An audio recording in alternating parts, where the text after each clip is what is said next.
Hello students, I welcome you all to my channel Education Lane. Let us start the new subject and a new topic. Before starting electricity and magnetism, for that I would like to introduce you some mathematical background of vectors. Some basic of vectors I have already done in previous video, but now let us do the little advanced vectors. So before that, I will tell you about what is vector field and scalar field, and slowly we will cover the gradient, divergence, integration and differentiation of a vector. So let us do the first two basic definitions, that is what is field, what is scalar field and what is vector field. So let us see the definitions and the meaning of these fields. What is field?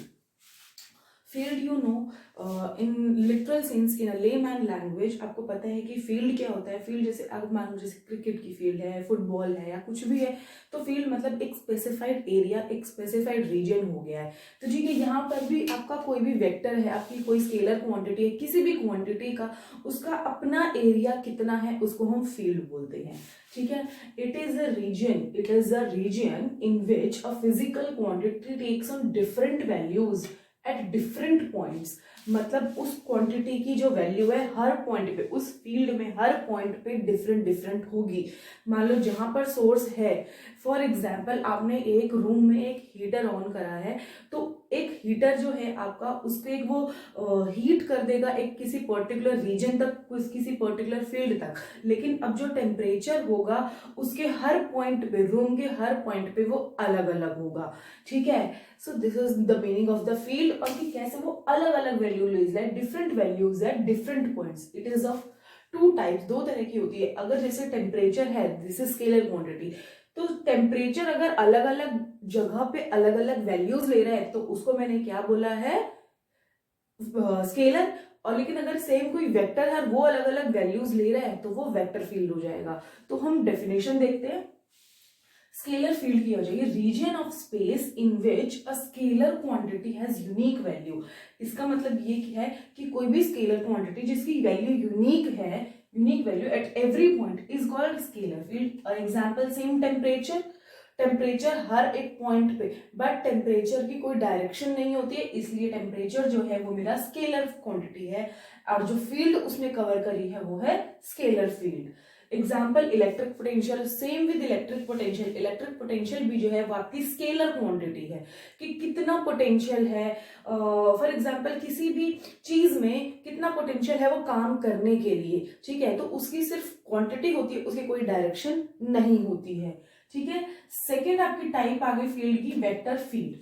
Reason of space in which a vector quantity has unique magnitude. अब यहाँ पे क्या, यहाँ पे तो scalar quantity की बात हो रही थी कि इसकी यूनिक वैल्यू है, और यहाँ पे क्या है, वेक्टर क्वांटिटी की जिसकी यूनिक मैग्नीट्यूड मतलब की वैल्यू एंड डायरेक्शन. यहाँ पे हमारा डायरेक्शन भी ऐड हो गया है हर पॉइंट पे.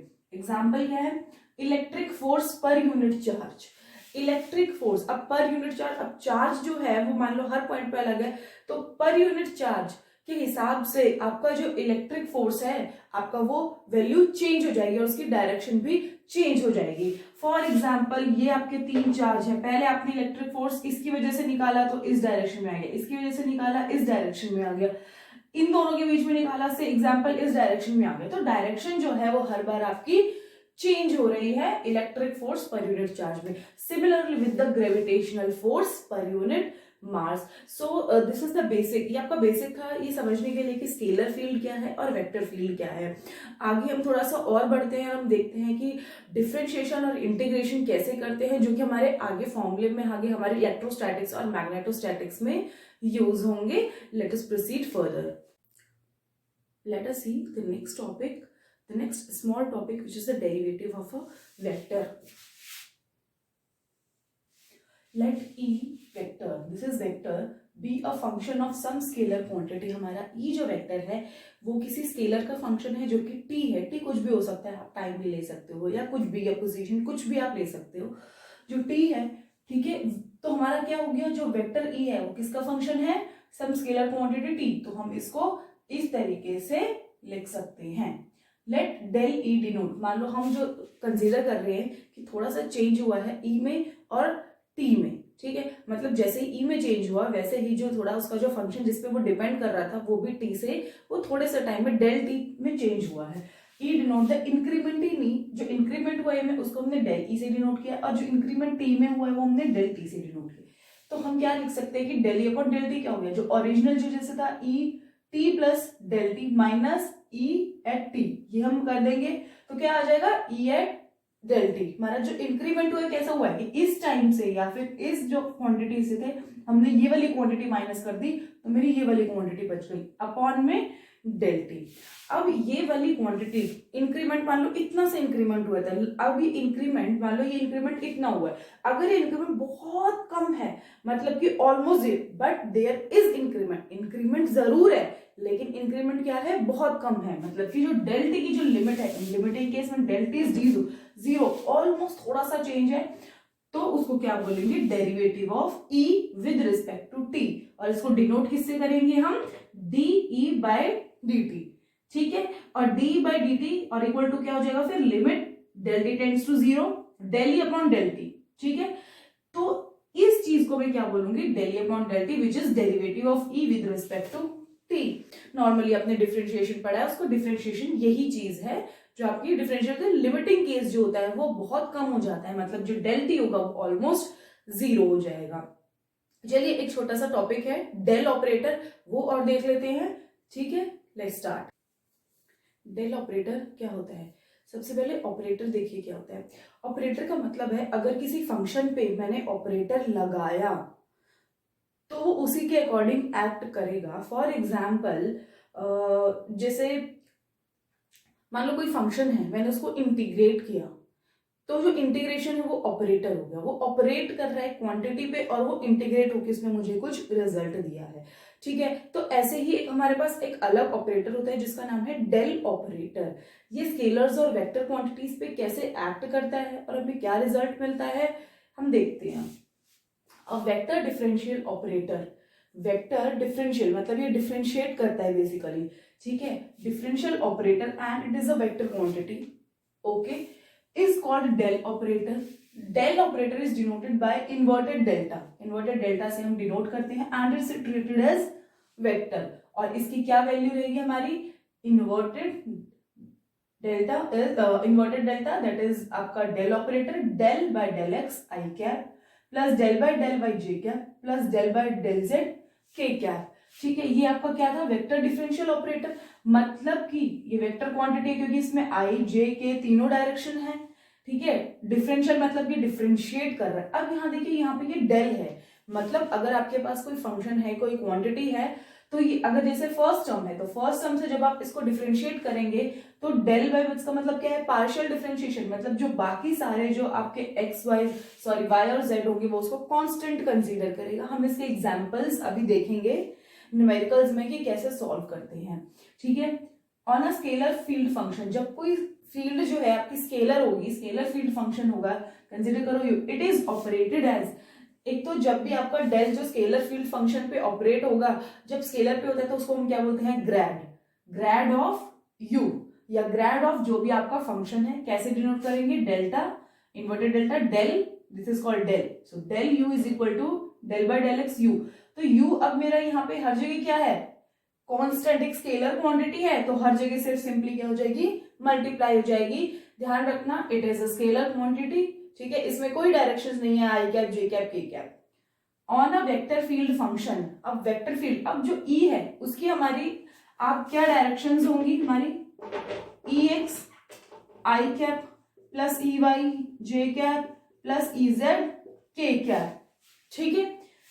ये आपका डाइवर्जेंस, जब भी वेक्टर पे ऑपरेट करेगा तो उसको बोलेंगे या तो डाइवर्जेंस, ठीक है, डाइवर्जेंस हो रहा है हमारा ई का तो इससे डिनोट ऐसे करेंगे डेल डॉट ई। अब दोनों का डॉट प्रोडक्ट करेंगे, इसका और इसका, तो आई आई तो सिर्फ ये फर्स्ट टर्म मल्टीप्लाई होगी तो del E by del X E X, same with the second and same with the third. Other way to round the del, to right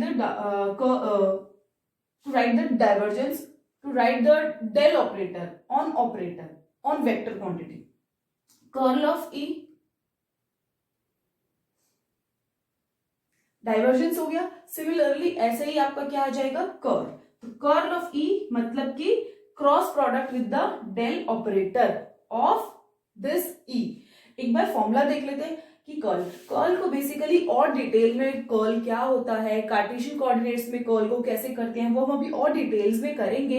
इससे पहले मैं आपको बस एक फॉर्मूला बता देती हूँ कि कर्ल का ये फॉर्मूला है, ये किसके इक्वल होगा और कैसे इसको लिखा जाता है। डिटेल में हम अपने आगे आने वाली वीडियोस में करें। चलिए देखते हैं कि कर्ल ऑफ ई को कैसे लिखते हैं, क्या उसका फॉर्मूला है। Curl of E is i j के।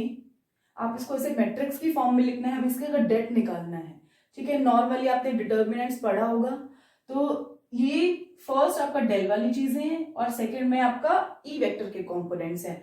तो डायरेक्ट फॉर्मूले के बाद इसको हम कैसे लिखेंगे, ये आपका नॉर्मली क्या है, डिटर्मिनेंट आई के बाहर, cover this and this, multiply this and this, E Z minus, now the second term will be minus here,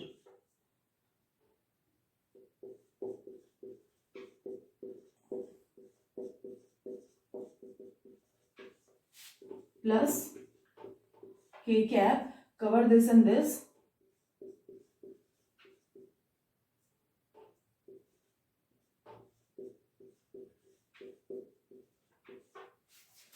so this will be your curl of E। हम ऐसे कर्ल ऑफ ई निकालते हैं, ठीक है। This is all about the del operator. Differentiation हमने पढ़ लिया क्या होता है, स्केलर फील्ड और वेक्टर फील्ड्स हमने पढ़ लिया क्या होता है। नेक्स्ट वीडियो में हम इंटीग्रेशन ऑफ वेक्टर्स पढ़ेंगे। इंटीग्रेशन ऑफ वेक्टर्स में बेसिकली आपके 3 तरह के इंटीग्रेशन होते हैं जो हम पढ़ेंगे। वेक्टर्स के लिए line integration, surface integration and volume integration. These 3 integrations are very important for your syllabus.